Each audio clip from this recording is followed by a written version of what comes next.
I've been really inspired by you making a film recently. He made a movie with the help of Of 24 course. other incredible individuals, artists here in Tennessee. I hope to dive into that with your creative process and maybe how you came up with your idea and building the world and the story.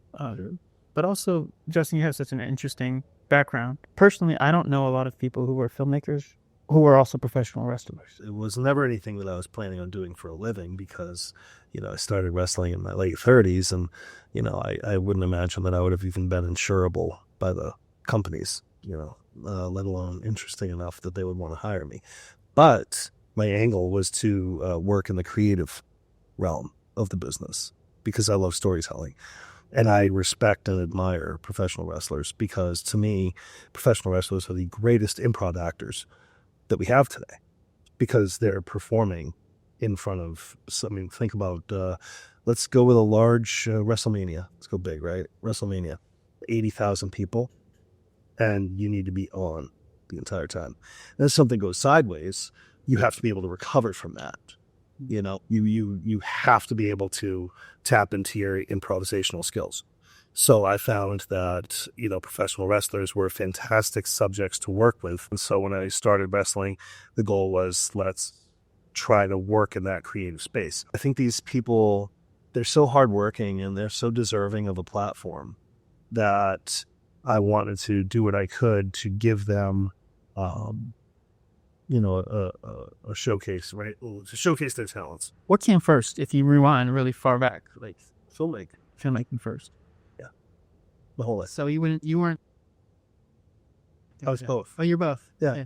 That's been the thing is I've had so many different chapters of my life, right? Because I never succeed. I haven't found anything that I've succeeded in yet. But I've tried. I've tried my ass off. I disagreed Well, about that. agree to disagree. Oh, I'm living in here, 24/7, and I had a chapter of my life that I owned a gym. I owned a small personal training center. I had a chapter of my life that I wrestled. That ship has sailed. It's just too. My body can't take it anymore. I'm holding this pillow to cradle my arm. You know what I mean? Like this is kind of like a sling, right? I'm pretty banged up, so I don't have a desire to be in the ring anymore. I miss it. I miss kind of like the reaction that the crowds will give you. And it's live performance, right? It's at any time that you have a crowd react to you one way or the other. And I think that's why people are career politicians as well, because you have a crowd that's either for you or against you, but you're being seen, you're being heard, you're being recognized. Yeah. And I think in life, it's so easy to feel. I mean, I feel it, honestly, I feel it all the time where I'm not seen, I'm not heard, I'm not recognized, which then can psychologically make you feel like you're not important, you're not relevant, and it could be a spiral. It could spiral very quickly. So when you're performing, you at least know in this moment, I'm being seen and I'm being heard. Here I am now, I'm in my approaching my mid 40s, and it hurts to say that. I'm approaching my mid 40s, and I just want to make films. I just want to tell stories. Look, I'm a realist. I'm not going to make it, you know what I mean? Whatever it is that we are chasing, I'm not going to make it. And that's okay, because somebody that works with me at some point might. And so if I don't make it to the point where I'm able to make a film that people actually watch, right? Or tell a story that helps have an impact on someone's life, makes them laugh or makes them scared or makes them cry. If I can't have that kind of an impact, that's not to say that somebody that was involved with the production of it won't have an opportunity come from it, And so that's kind of my goal with my storytelling, is just to provide a platform for other people to showcase their abilities and to try to help them grow in the process. So I would rather try and fail in front of everyone. Because that's the other thing too, is as a filmmaker, you're failing in real time. If you're failing in real time, and you're failing in front of your cast and in front of your crew. And when it releases, if it releases, in some cases, you're potentially failing in front of an audience. Yeah. That's the thing, right? Is it's just like you just keep on failing until eventually it works out, or it doesn't. That's reality. It's either going to work out or it's not. But over time, I realized I was making excuses for myself because every town, most towns, at least up in New England, have a cable access station. And those cable access stations have cameras that you can borrow if you are a member of their community. So I started borrowing cameras from Foxborough Cable Access, and I started borrowing their computers to edit on. And that's where I, learned how to edit. Was together. Well, yeah, I mean, it's just... You probably don't want to touch too much on all that other stuff. I just don't want to lie. I want that. I want people to at least be able to feel that they know that they're safe by being authentic and be real with me. So I appreciate that. But I would also push back on, it makes sense to me that the people closest to you might not always think that you are the most interesting because they're used to you. Like, from my perspective anyway, I think that's what makes strangers possibly more interested in you, is because they don't know anything about you, and the people around you probably, they know all about you or a lot about you, and they've gotten used to that story. But to somebody else who doesn't know that story, doesn't know all the things that you've been through, all that you're passionate about, it's completely new.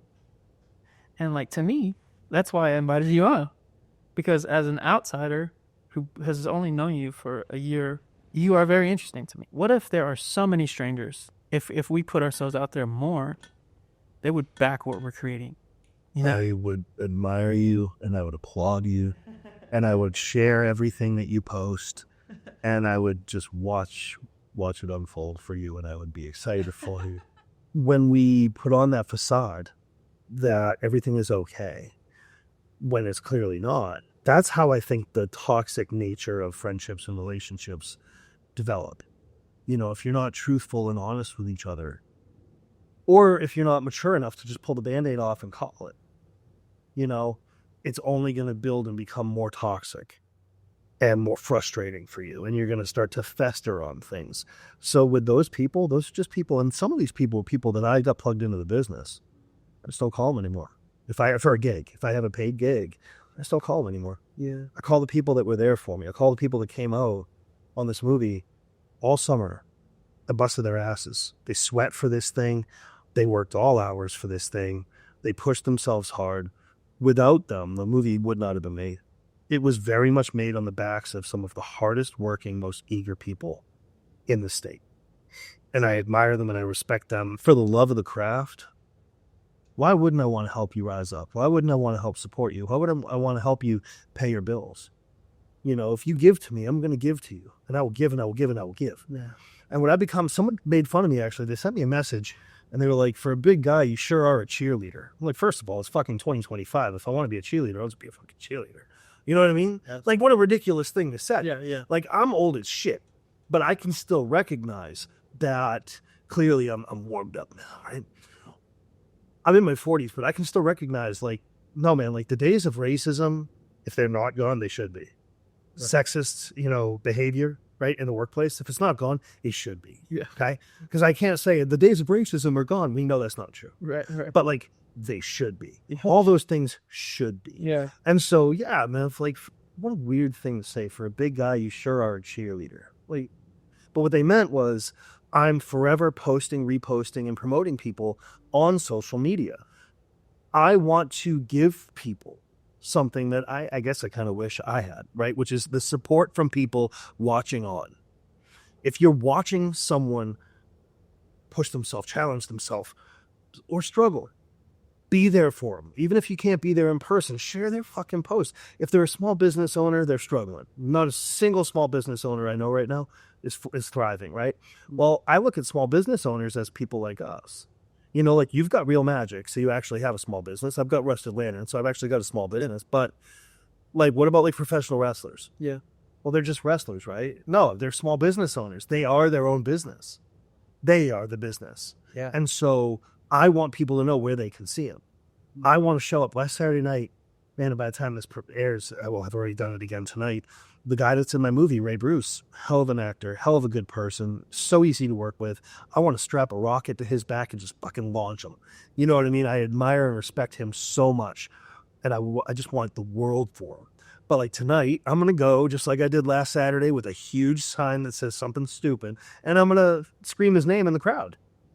I'm going to put him over. In the wrestling world, that's what that's called, putting somebody over. You're speaking their name in the room with other people to let those people know this guy is somebody that's worth watching. Yeah. This guy is somebody that's worth giving a chance to. Well, that's me on social media. I'm always trying to put people over. Whether you own a coffee shop or you own a media company or you're a mason, bricklaying, if you're a musician, if you're a filmmaker, I just want to see you succeed. If you and I have had a conversation and you've told me this is the thing that keeps me up at night because it's the thing I love more than anything else in the world. All I want for you is to do that for a living and make money and be happy. That's all I want for you. And so if I see that you're doing that, if I see that you're posting something and it's got 7 likes, how many people are on Instagram, right? How many people? And how many people are on their following list, right? And yet 7 people like it. Yeah. Well, that sucks. Yeah. That sucks because I feel like your audience should be supporting you. Yeah. Like, comment, share, repost, put it on your story. Fucking tie a note to a messenger pigeon and send it flying. I don't care. But tell people, show love and show support for people because it's hard out there. Yeah. When Instagram first started, it showed you what other people liked. Yeah. Which was kind of cool because that was when I was competing in strongman. I remember that, yeah. And so people would like my posts when I was log pressing or picking up a car or pulling a plane or something. Yeah. And they would like it. And then their people would like it too. It was awesome.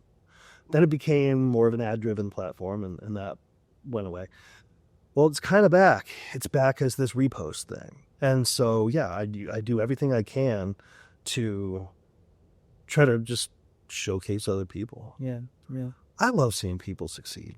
I do. Me too. Yeah. And what I hate is that I'm seen as a bitter person for, just again being a big guy and the resting bitch face. And I'll have this one person in town, and they'll tell me on set, they'll be look happy, smile more. What's wrong? People are looking at you. They make me feel super self-conscious. I'm why? Because I'm sitting on the back of the fucking truck because we just finished lighting the set. But I kind of got my feet wet with monster stuff. And I had always wanted to direct a monster movie. I love monster movies. Huh. But what it is I love the nature of them. I love cheesy movies. Okay. The Blob. It's just this kind of organism that exists and consumes. I love just creature features and monster movies and kind of suspending belief, but in a realistic environment. If you have a film about a slasher, right? Well, that could really happen. It happens all the time. People are crazy. Yeah. So I like to live in that world of make believe. And so with this one, with Big Bad Betty, I had a wolf movie. And it was supposed to be a wolf movie. And I was I want to make it something else. So I changed the antagonist, or I changed the creature. And I took an old script and I kind of rebooted it, because I've had stuff that I wrote years ago that just sits. And then what'll happen is I'll have an idea for something now, a new organic idea. Yeah. But that new organic idea is kind of just the offspring of this old idea that I had forgotten all about. So I'll dig in the files, I find the old script. I'm this new idea, where can I plug this in? How can I take something that already exists and build from it? So that's what Big Bad Betty was. It was a script that I had been playing with since 2017. I haven't made it. When was the moment when did you decide, oh, shit, it's time to make this? Because I'm 44 and I'm going to die tomorrow. That's it, dude. I'm old. I'm getting and I'm just getting older, and we have less time. I have less time to do these things. Yeah. Less time. If I'm ever going to be a good filmmaker, you got to start now. You got to start 20 years ago. You got to start immediately. You have to start telling your stories. You do. You have to. Because one day you'll wake up and you'll be in your 40s. And if this feature film thing that you've always wanted to do your whole life, the only thing, man, I feel a metaphysical connection to it. And in a lot of ways, I wish it didn't, because it absolutely crushes my soul. at the same time that it enriches it, right? Love is pain, art is pain, Yeah. right? It's what it is. One day I woke up and I was in my 40s and I still hadn't made a feature film, and I thought of all the conversations I've had over the years telling people, I'm going to do it, I'm going to do it, I'm going to do it. And they're all like, this guy's not going to fucking do it, right? Just do it. Knock this one out. Do the best you can with it. Try again. Then try again and try again. And just keep trying again. And until one day you get it right. Or maybe you had it right all along. Or maybe you never do. Yeah. But like my dad died when I was very young. My dad died when I was 15. He was 37. And I'm not speaking ill of the dead, but I know, because he was my dad, he wasn't happy with his life. He was not happy with what he did, or the lack thereof, with what he did with his life. And he had, alcohol and drug problems, and he had, which I feel like, for his time was very common. Oh, yeah. Okay. But he just wasn't happy after it. He never went after anything that he really wanted to do. And I always felt like I might have been part of the reason for that. You know what I mean? Because he was my parents didn't have a lot of money and they had a kid. Kids are expensive. Yeah, dude. Yeah. But I can remember the regret that he would carry with him, this facial expression that he would have. And I just didn't want that. It was like this expression that told you, like, I'm just not happy with what I'm doing. I'm not happy with who I am. And I wish I tried harder. At least that's what I took from it. And so that's me now. It's like, I just want to fucking try. Yeah, man. And if I have money to make a movie, if I don't, I'll just do what I just did and make it without money. I put everything I had into this thing. I wanted to make a feature film. I didn't have a lot of money. I exhausted my savings. I put some stuff on credit cards, which I now have to pay off. I cashed out my Fidelity account. Wow. So I cashed out my retirement. I didn't have a lot, but I cashed out my retirement. Wow. To make this movie, and I would do it again in a second. Sounds like I'm saying it with hesitation. I'm not. I'm just thinking about like how I'm going to do it again, because I don't have money. Like, there is no retirement account to cash out at this point. I can't do any more credit card debt because I just can't do any more credit card debt. And I want to make another movie. And I want to make another movie. Look, it's like the single greatest love that I've ever had for something that didn't have a heartbeat or a pulse is filmmaking. And it's all I want to do.